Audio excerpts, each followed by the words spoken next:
બાબરાના ફુલઝરમાં થયેલી હિંસક ઘટનાના પડઘા હવે સુરતમાં પડ્યા છે।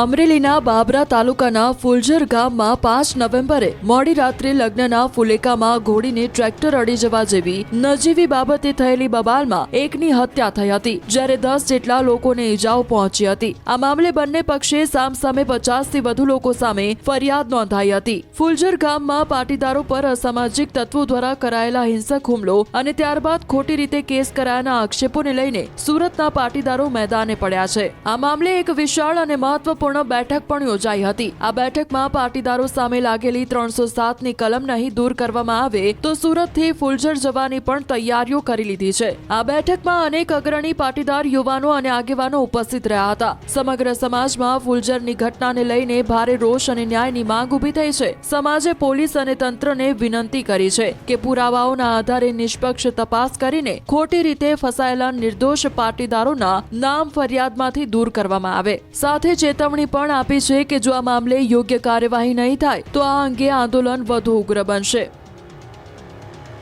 સંઘ પ્રદેશની સ્થાનિક ચૂંટણીમાં ભાજપે સપાટું બોલાવતા ક્લીન સ્વીપ કર્યું છે।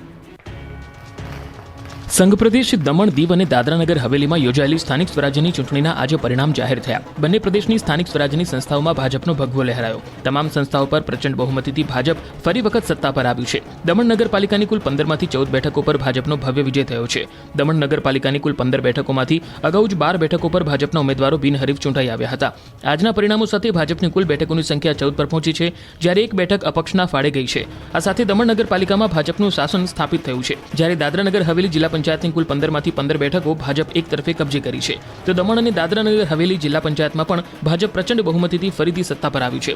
ત્યારે પાર્ટીને મળેલી આ ભવ્ય સફળતાને વધાવવા દમણ દીવ અને દાદરાનગર હવેલી પ્રદેશ ભાજપ કાર્યાલય પર ઉજવણી કરવામાં આવી, જેમાં વિજેતા ઉમેદવારો અને તેમના સમર્થકો સાથે પાર્ટીના કાર્યકર્તાઓએ એકબીજાને મીઠાઈ ખવડાવીને મોઢું મીઠું કરાવી અભિનંદન આપ્યા। આગામી સમયમાં પ્રદેશના લોકોની તમામ અપેક્ષાઓને સંતોષવા પાર્ટી દ્વારા પૂરા પ્રયત્નો કરવામાં આવશે। કમોસમી વરસાદ બાદ ઘાસચારાની સમસ્યા ઊભી થઈ છે। ખેડૂતોને સરકારે સૂકો ઘાસચારો વિતરણ કર્યો। હજુ કમોસમી વરસાદની કળ ઉતરી નથી, ત્યાં હવે પશુઓને ઘાસચારાની ચિંતા લોકોને સતાવી રહી છે। ત્યારે સરકાર હવે ખેડૂતોની વહારે ઊભી છે।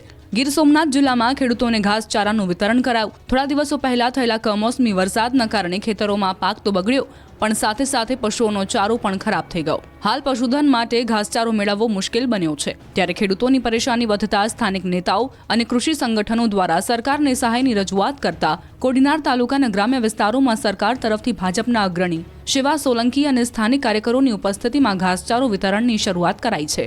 આ અંતર્ગત કુલ 24 લાખ કિલો સૂકા ઘાસચારાનું ખેડૂતોને વિતરણ કરવામાં આવશે। ઘાસચારો વિતરણ યોજના કમોસમી વરસાદ પછીના સંકટ બાદ ખેડૂતો માટે રાહતરૂપ બની રહી છે।